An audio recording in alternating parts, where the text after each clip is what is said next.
grieving a dying world and all the souls that are departing now. We are in transitional times, and it can seem like an overwhelming amount of grief, and I feel in a lot of people the feeling of death, of giving up, of making peace with death, of thinking about death, of thinking that there's no future. My life is hopeless. These are thoughts that I pick up on in the collective consciousness. Like sometimes I'm bombarded by them. Sometimes I'm bombarded by the grief of people fighting these internal battles, not knowing about the future. So it's an exercise in compassion, because the last few years, personally to me, has felt like a death marathon. Not only physically, but spiritually, mentally, and emotionally. You know, people are dying internally, people are dying physically in the real way, but it's just a destruction and a tearing down.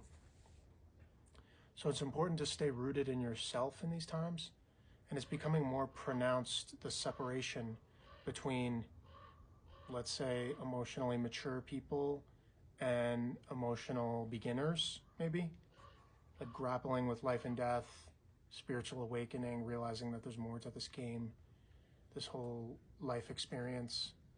But that's the one that really gets me down and gets me paralyzed, is when people are having those thoughts of there's literally no point to life.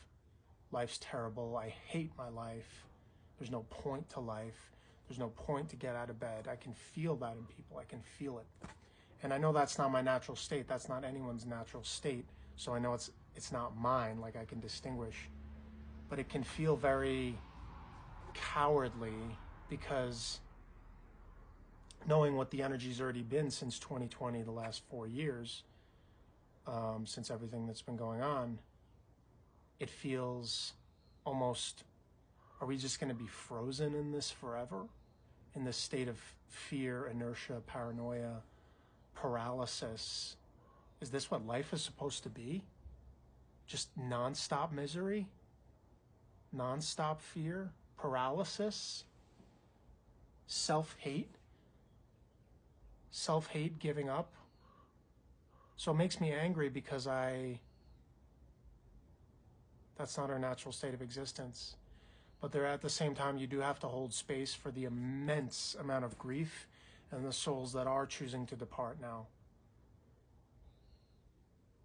So it's so drastic. It's like a roller coaster ride every day. You never know what the energy is going to bring.